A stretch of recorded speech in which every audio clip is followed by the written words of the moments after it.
कहानी ये हमने बचपन से सुन रखी है कि अगर बंदर के हाथ में उस तरह दिया जाएगा तो उसका इस्तेमाल नाक और कान काटने के लिए ही किए जाएंगे। इन दिनों मध्य प्रदेश का एक मामला नेशनल मीडिया और यूट्यूब चैनल्स पर खूब चर्चा में है। ये मामला जुड़ा है IAS officer Nagarjun B Gowda से। नमस्कार, मैं सौरभ कुमार, आप देख रहे हैं आयोज। अब तक उड़ती उड़ती ये खबर आप तक ही पहुंची होगी कि कैसे नैतिकता का ज्ञान देने वाले एक आईएएस अफसर ने 10 करोड़ रुपए की रिश्वत दी। आज के वीडियो में इसी मामले के बारे में विस्तार से बात करेंगे और समझेंगे उस पहलू को जिसके बारे में कोई बात ही नहीं कर रहा।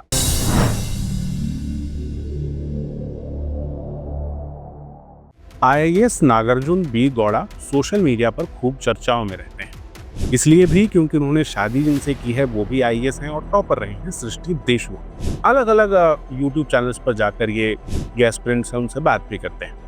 हाल फिलहाल में ये चर्चाओं में इसलिए आए क्योंकि आरोप ये लगा कि इन्होंने एक सड़क बनाने वाली कंपनी से रिश्वत ली। दरअसल हुआ क्या कि 2023 में निजी कंपनी है उसको सड़क बनाने का टेंडर मिला था।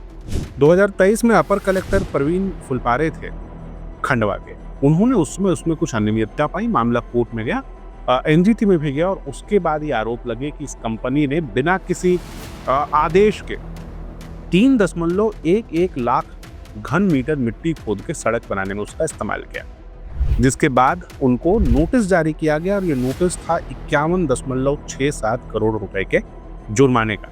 उसके बाद समय बीता और अब खंडवा के अपर कलेक्टर बने नागार्जुन बी गौड़ा, जिसके बाद उन्होंने इस मामले की जांच की और उसके बाद इन्होंने अपनी जांच में ये पाया कि जो खुदाई हुई है वो बस 2668 घन मीटर की हुई है, जिसके बाद उन्होंने जुर्माने की रकम को घटा करके 4000 रुपए कर दी।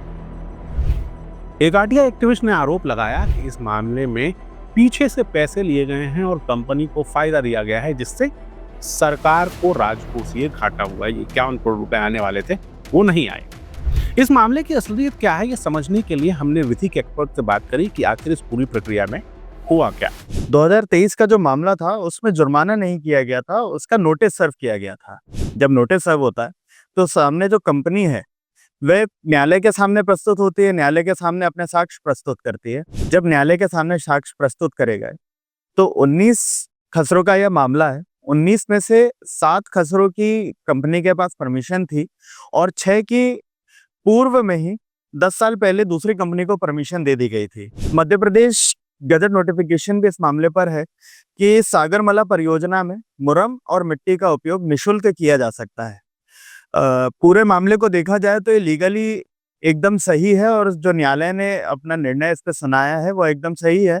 अब जो सोशल मीडिया पे वह चल रहा है वो अलग विषय है, इससे न्यायालय से लेना देना या लीगल पॉइंट ऑफ व्यू से लेना देना इसका कुछ नहीं। यहाँ तक सामने आया कि जिस तहसीलदार ने ये मामला दर्ज किया था, जब उससे ही क्रॉस क्वेश्चनिंग की गई तो वो पलट गया। उसने कहा कि कोई साक्ष्य नहीं। जब इस मामले की फाइलिंग की गई थी तो ना तो कोई फोटो, ना तो कोई वीडियो, ना ही कोई ऐसा साक्ष्य प्रस्तुत किया गया था जिससे प्रामाणिकता से इस बात को कही जा सके। अब आप कहेंगे कि हमने बंदर और उस तरह की बात क्यों की, क्योंकि इस पूरे खबर में एक और नाम उभर कर सामने आता है। वो नाम है आनंद जाट का। आनंद जाट अपने आप को आरटीआई एक्टिविस्ट बताते हैं। 2005 में जब भारत की सरकार आरटीआई एक्ट लेकर के आई तो उसका उद्देश्य ये था कि नागरिकों के हाथ में शक्ति दी जाए। शक्ति इस बात की कि वो सरकार के कामकाज के संबंध में जानकारी मांग सके, लेकिन अफसोस कुछ लोगों ने इसे वसूली और ब्लैकमेलिंग का अड्डा बना दिया है। कुछ लोग आरटीआई एक्ट का इस्तेमाल पैसे कमाने के लिए, रंगदारी वसूलने के लिए कर रहे हैं और इसी तरह के मामलों में आनंद जाट का नाम बार बार आता है। आनंद जाट के ऊपर पहले से 7 एफआईआर हरदा और अलग अलग थानों में दर्ज हैं। 2018 में इन्होंने जब विधानसभा चुनाव हुए थे तो इन्होंने बाकायदा प्रत्याशी के तौर पर फॉर्म भी डाला था, जिसके बाद उन्होंने आखिरी दिन में अपना फॉर्म वापस ले लिया और उसके बाद तात्कालीन कलेक्टर ने इनको 6 महीने के लिए जिला बदर कर दिया था। इसी साल की बात कीजिए, अगस्त के महीने की बात है। हरदा में एक संस्थान है जिसका नाम है वैदिक विद्यापीठम।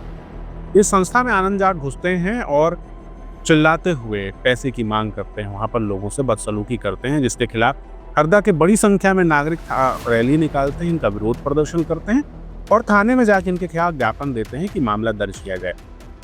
इसी दौरान जो हरदा की नगरपालिका अध्यक्ष हैं भारती कमोड़िया, उन्होंने भी आरोप लगाया कि आनंद जाट उन्हें और उनके पति को ब्लैकमेल करके 5 लाख रुपए मांग रहा था। आनंद जाट के ऊपर समय समय पर इस तरह के आरोप लगते रहे हैं और ऐसे में जब वो एक आईएएस के ऊपर आरोप लगाते हैं तो आरोपों को सीधे सोशल मीडिया पर चला देने के लिए या अपने यूट्यूब में व्यूज लेने से पहले एक बार आरोप लगाने वाले की प्रामाणिकता और मामले के विधिक पक्ष को जानना भी जरूरी है। इस तरह के मामले हम लगातार आपके लिए लेकर आते रहते हैं। इस तरह के वीडियोस हम आपके लिए लाते हैं। हमसे जुड़े रहिए। आप फेसबुक, ट्विटर और इंस्टाग्राम पर भी आयुक्त को फॉलो कर सकते हैं।